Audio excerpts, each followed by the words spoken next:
Persil. Donc le persil. Barre espace sinon.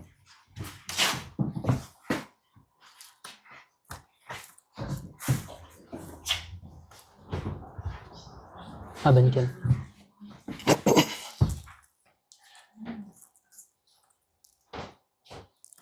Donc le Persil, c'est un village tout petit de 175 habitants, qui est une commune du coup qui se situe dans le Trièves. Le Trièves, c'est un terco qui regroupe 27 communes et qui comporte seulement 10 000 habitants.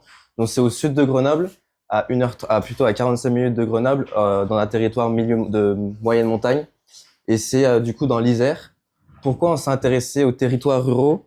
Parce que déjà dans l'école, donc nous on vient de Paris-la-Villette, on s'est vraiment intéressé sur des questions urbaines et on pense qu'il n'y a pas assez de réflexion sur des territoires ruraux qui sont en fait des sortes d'arrière-pays qui peuvent être un peu considérés comme des arrière-pays, alors que c'est les lieux qui nous nourrissent entre autres. Et donc nous on voulait prendre un peu à contre-pied tout ça, se rapprocher de plus de lieux de production pour pouvoir le toucher au plus près, un peu à contre-pied comme beaucoup d'agences d'architecture ou d'urbanisme. Et donc c'est pour ça qu'on a voulu aller sur ce territoire-là. Et en plus de ça, quand on est allé rencontrer les habitants et les élus, ils nous ont dit qu'il n'y avait pas assez d'ingénierie dans ces territoires. Alors que par exemple, quand on est à la ville de Paris, il y a beaucoup d'argent, des milliers d'euros qui sont utilisés par la ville pour penser à l'avenir de la ville de Paris, alors que dans ces territoires ruraux, pardon, très peu. Et donc on voulait accompagner ces communes-là dans le cadre de notre PFE. Et donc dans le cadre de ce PFE, nous ce qui nous a intéressé c'était beaucoup la méthode. Ouais. Faut y aller doucement je crois. Ok. Ouais, donc c'était la méthode. On arrive dans un territoire qu'on connaît pas et le participatif, c'est aussi une façon de pouvoir faire un diagnostic du territoire, de le comprendre, d'aller comprendre tous les réseaux d'acteurs qui peuvent être très complexes et toutes les qualités, toutes les contraintes, tous les enjeux que peuvent avoir les territoires. Et donc avant de faire le participatif, on a cherché à le comprendre mieux et ça passe par la résidence. Donc Tristan est allé s'y installer dès novembre, c'est ça, fin octobre. Il s'y est installé, il a vécu là-bas pendant plusieurs mois, pendant 5 mois. Ensuite, donc on était 3, on l'a rejoint ponctuellement au début, puis ensuite on s'y est installé 2 mois. Ça nous a permis de vraiment comprendre le territoire dans le sens d'y arpenter, de pouvoir aller y consulter des archives, de participer aux conseils communautaires, communaux, de pouvoir, je l'ai déjà dit, je crois, arpenter le territoire, d'aller rencontrer beaucoup d'acteurs. On a fait plus d'une 50aine d'entretiens semi-directifs, d'aller visiter, aller voir dans des fermes, chez des boulangers, en fait, un peu dans tous les lieux de production et de décision, voir des institutions plus ou moins locales ou à l'échelle de la région, notamment du PNR. Et tout ça, c'est ce qui a permis de préparer un peu le terrain aux ateliers. Donc, on vous présentera après. On en a réalisé 3 ateliers participatifs et toute une série d'actions un peu autour de ces ateliers. Et donc ces ateliers, ça nous a permis de créer une vision stratégique. Enfin, ça a permis de créer une vision stratégique. Et en fait, c'est une mise en cohérence de l'ensemble des travaux faits pendant les 3 ateliers avec les habitants à l'échelle du Persil pour mettre en cohérence chaque projet et identifier chaque lieu avec eux.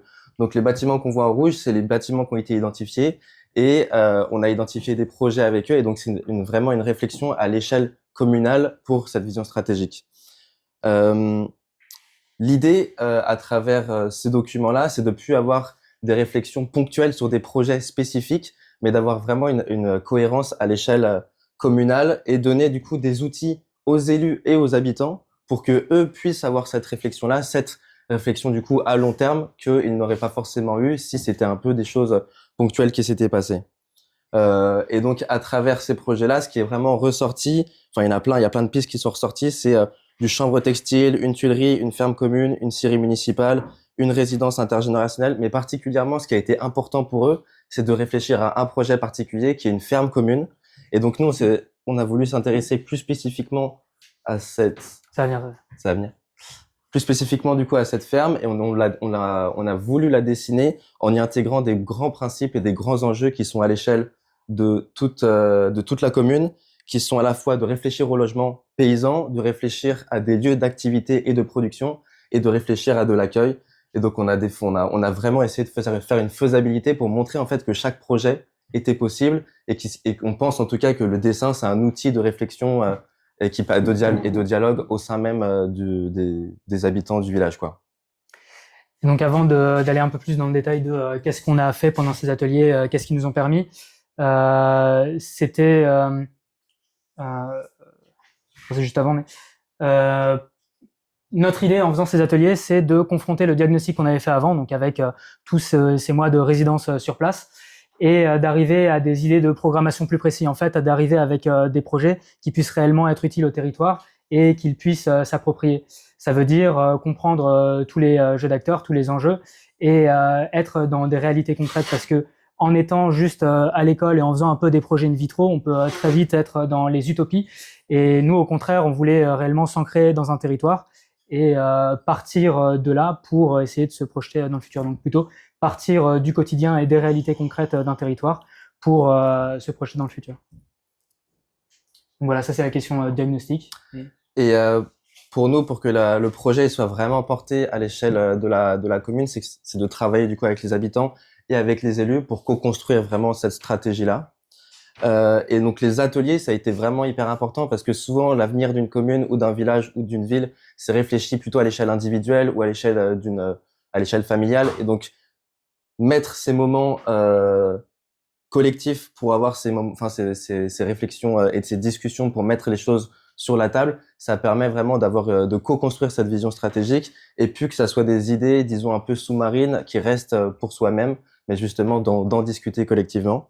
Et ce qui était assez fou en fait avec ces moments-là, c'est que à partir du moment où on avait lancé cette dynamique-là, quand on n'était plus là, les gens ils discutaient entre eux justement de ces projets-là et de savoir comment eux pouvaient le mettre en place parce que ça les intéressait vraiment, ou plutôt savoir comment la mairie ou l'interco pouvait la mettre en place.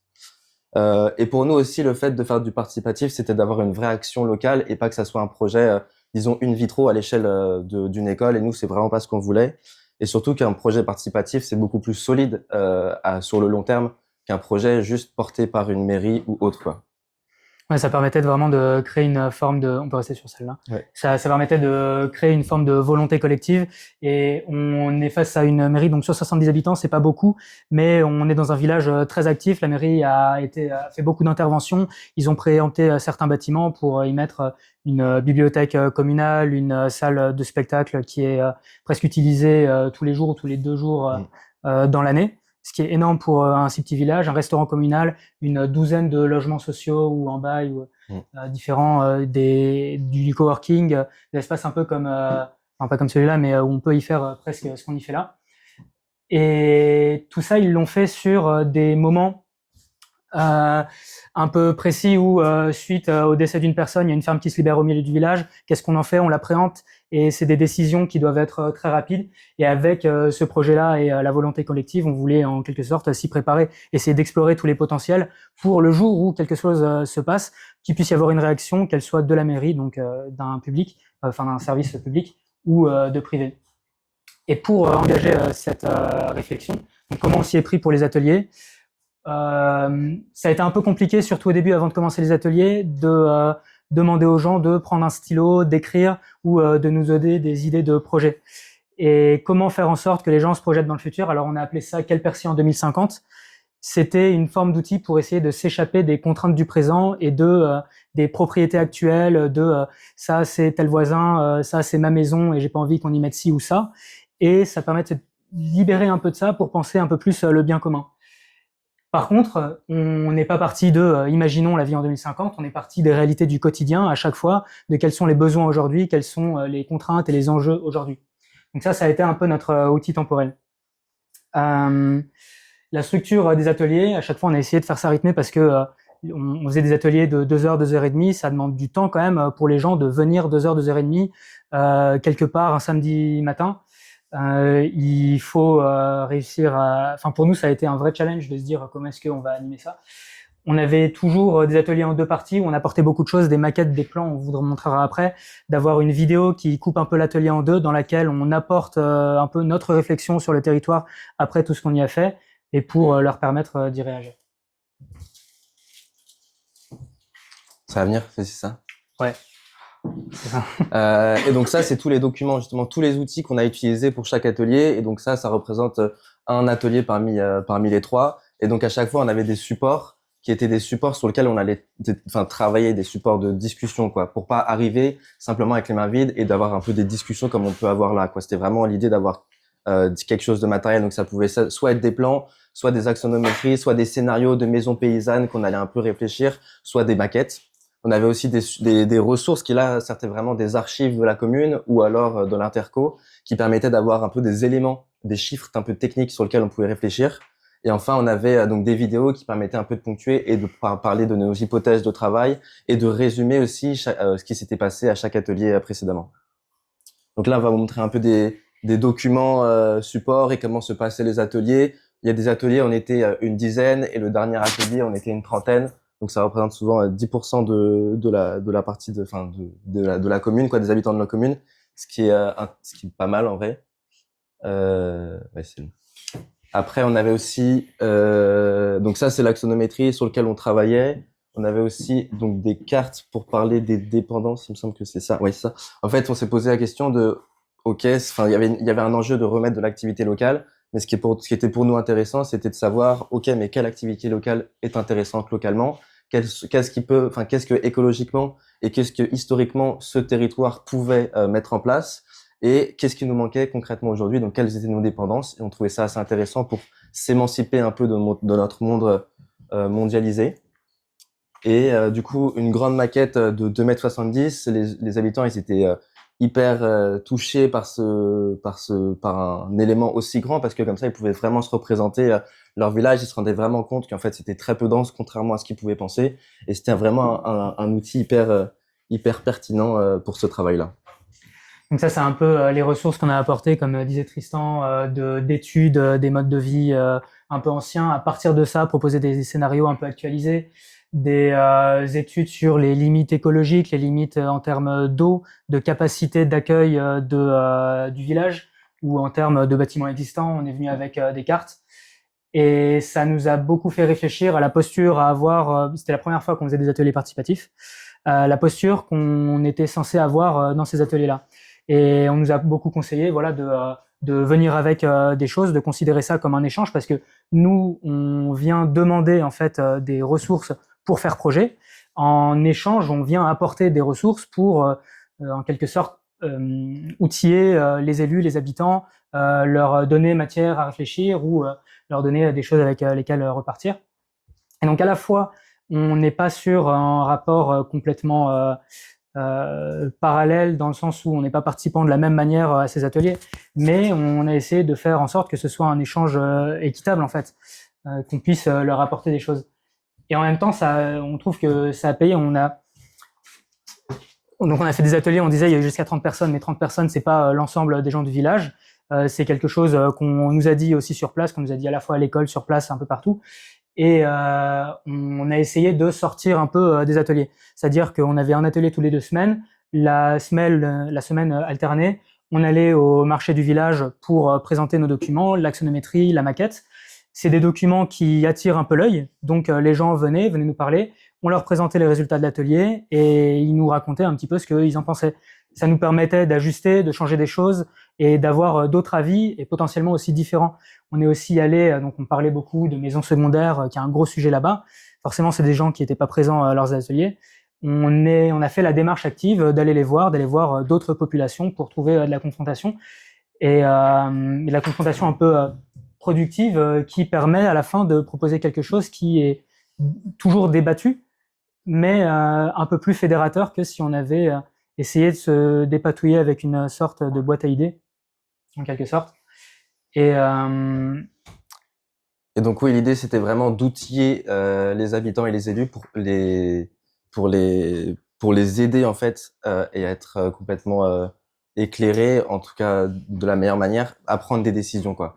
Et c'était hyper fort d'avoir tout le soutien, même des personnes qui étaient pas là aux ateliers, parce que du coup on allait les rencontrer pour parler de cette ferme communale, parce que ça nous a permis vraiment d'avoir beaucoup de force avec nous et de aujourd'hui potentiellement mettre en place cette ferme communale, parce ce projet nous a permis vraiment de discuter avec les propriétaires, de faire une réunion avec les propriétaires, la commune et une foncière solidaire agricole, donc Terre de Liens, pour éventuellement mettre en place ce projet-là. Et ça, c'est quelque chose qui est hyper fort. Et si il n'y avait pas eu les habitants et en tout cas les élus motivés sur ça, ça aurait pas pu vraiment voir le jour, quoi. Donc, c'est bon. Ouais, voilà, pour nous. Je crois que ensuite il y a Pauline et Glo, vous êtes sur le fond. Est-ce que c'est... Ouais, Ouais. j'ai un peu oublié de dire, pardon, mais il y aura deux exemples donc. Ça, c'était un exemple d'architecture participative plutôt dans un milieu rural, comme vous expliquez, et là, au contraire, pour montrer que ça peut se faire dans tous les endroits. On a d'autres amis qui vont présenter un projet dans un milieu urbain à Toulouse. Ouais, c'est